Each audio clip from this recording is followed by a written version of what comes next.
So if you've been around on the channel for a while, you may recall me saying that my all-time favorite gaming series is The Legend of Zelda. However, I have a few other exclusive franchises that join that list, and Dark Souls series and Metroid are definitely the trinity or top three all-time favorite gaming franchises, if you will. And in today's video, I have to make a recommendation to all fellow Zelda fans out there, as I am currently 40 hours into my Elden Ring adventure, and there is a lot of reason why Breath of the Wild fans will need to check out this game.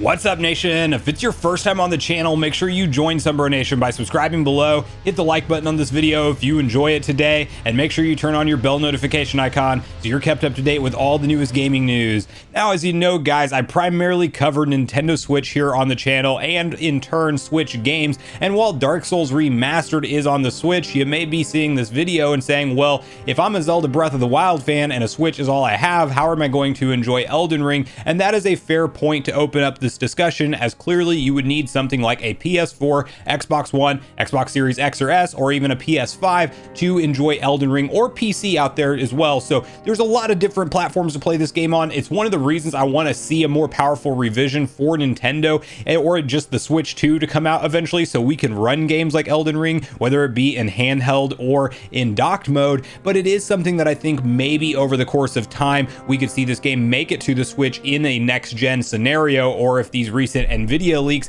suggest that maybe there are more powerful chipsets in the work, it's not out of the realm of possibility that Elden Ring can run on a system like that. We're even currently seeing it able to run on the Steam Deck, which is clearly more powerful than the Switch, but you get my point. Hopefully there's some crossover out there and you guys own other consoles, and if you do, I'm going to highly recommend, especially the Legend of Zelda Breath of the Wild fans, to give Elden Ring a try. Now, there's a couple core differences with how Zelda games are structured and how this is structured in Elden Ring, but you know, I have to rewind to 2017, which was one of my most immersive years in gaming, as that is when Breath of the Wild hit. It is also when Dark Souls 3 came out, and these are two of my favorite franchises, of course, ever, and I had a fantastic gaming year, and I would argue that since then I have not felt this level of immersion like what I'm feeling with Elden Ring right now. With 40 hours, I've had this game for exactly 1 week, so I basically put in a full work week into this game, and that's, you know, with me having very limited free time, like, I'm making time for Elden Ring because it is that incredible. And the first correlation I want to make between this game and what the Breath of the Wild experience has to offer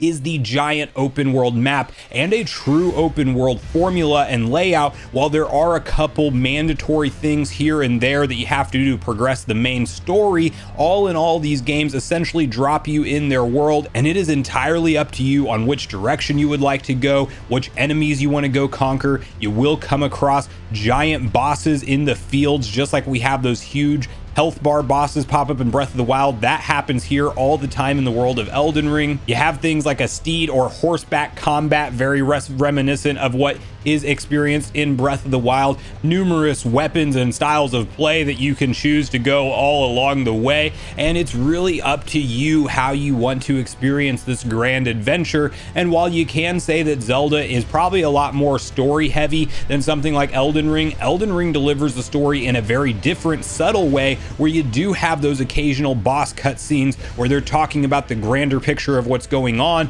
but it's very reminiscent of Majora's Mask to me in a lot of ways on how you uncover the story in Elden Ring, as instead of it just being presented in your face, you get that occasionally. You actually uncover a lot of the lore and what is going on in this world just through NPC interaction and going through and talking to different characters who are spread out throughout the land, and that is how you gain a lot of information on what's really going on here in this vast open world. Now, another similarity between this game and Breath of the Wild is I am 40 hours in, as I mentioned, and I still feel like I'm just getting started. Breath of the Wild was one of the few games that over the course of time that I can put comfortably over 100 hours into and enjoy every single minute of it, and still want more after that 100 hours is done. And I can say that Elden Ring is going to absolutely deliver that same experience for me. And I don't know what the comparison is on the map size, but while I felt like it took a long time to explore all of Breath of the Wild's Wild's map and unlock all of the map towers, which is also a similar mechanic because you can see certain areas as you kind of clear out the smoke. You can notice that there's a map icon or a icon on your map that you can then go travel to. It's kind of like trying to find the towers in Breath of the Wild, and then you'll gain a portion of that open world as you go. And I'm telling you guys that I still don't know where this thing ends, and it, by all accounts, this is one of the biggest open worlds that have ever been attempted in a video game period, and it stacks up with Breath of the Wild, if not far surpasses it in terms of how vast this land actually is. Another correlation I would make between the games is stuff like the shrines. Where there is not shrines in Elden Ring, there are dungeons and catacombs that you find along the way that are totally broken off from the main open world aspect, and you will have to traverse through them, almost classical dungeon style like Legend of Zelda, but think less puzzles and more just constant combat and a lot of enemy action coming at you, with a final boss at the end of the dungeon with normally a very nice item reward that you can then of course add to your repertoire of different things that you have in your inventory. There is all types of character buffs, power-ups. You can choose what kind of character you want to play as at the end of the day, as I personally love to have a giant greatsword. I really don't even use a shield ever anymore. I really enjoy the dodge rolling mechanics. It's super fast and responsive,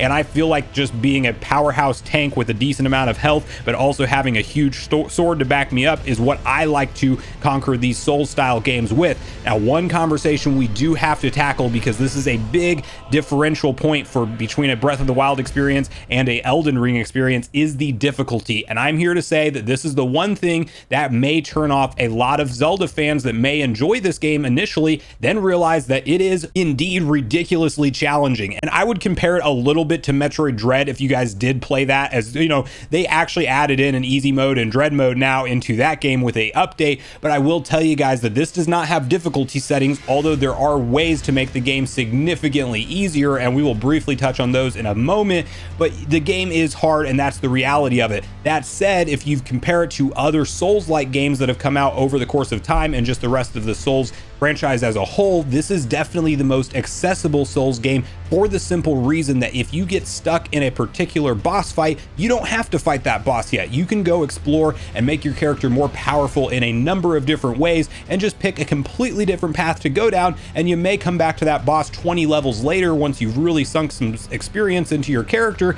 and then you can come back and tackle that boss. That is how vast and that is how open this world is, that there is literal 10s, 20s, 30s hours worth of different areas to explore in between just being stuck on a single boss encounter. So you're not forced just to continue to fight the same boss over and over, and you're at a brick wall like you were in the previous Souls games. And that's where I think a lot of people need to give Elden Ring their first shot, even if you were turned off by previous Souls games, because you don't have to be forced along the same path, and it is by no means linear. So that means for you as the player, you have options out there, and you don't just have to continue to beat your head against the wall until you finally beat a boss. You can always take a break and come back and go a different direction, which I personally am a very big fan of, and I love the way that they did it in Elden Ring. Not to mention the fact that the fast travel system is fantastic, so you know if you get stuck somewhere, you're going to have a grace somewhere nearby that you can teleport back to at any given time, meaning it is just very easy to travel throughout this world. There's even underground sections and underground portions of the map that I've only discovered one of so far, but my understanding is there's multiple. So I'm not overselling how big this game is. It's quite literally vast, and probably the biggest, at least in my opinion, the biggest open world experience I've had so far.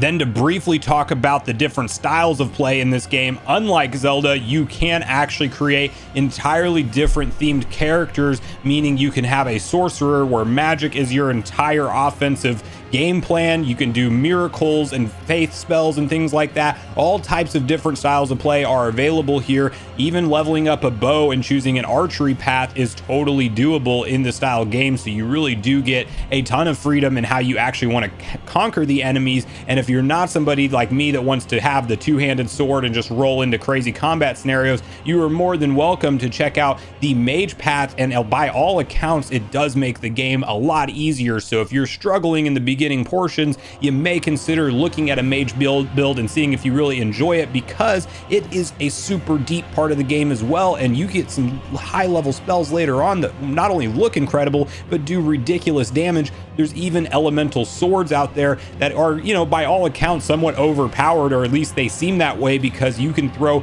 projectile fire towards enemies and completely knock them out, or do a super heavy moonblast type magic towards them out of a sword where you don't even have to be that close to the enemy at hand. So there's ways to make this game easier, and it's way more accessible than ever before. And it also offers a ton of replay value, because you may find out you really like one class, but then you want to start a second file on a different class, and you almost have a completely different experience going those two different directions in this style of a Souls-like game. Now, all of the positives said about Elden Ring, I understand that at the end of the day, even though this is an open world action RPG, it is still very much at its core a Souls game, which means if you've played previous Dark Souls and given them multiple chances and it really just wasn't for you at all, and you felt zero interest in continuing in a game that is that style and that kind of hardcore boss difficulty and enemy difficulty, this game is not that different at its core. It is still very much a Souls game. It is just giving you a lot of options this time, and a lot of options to choose the paths that you want to go and take out things. That said, expect a lot of frustrating deaths,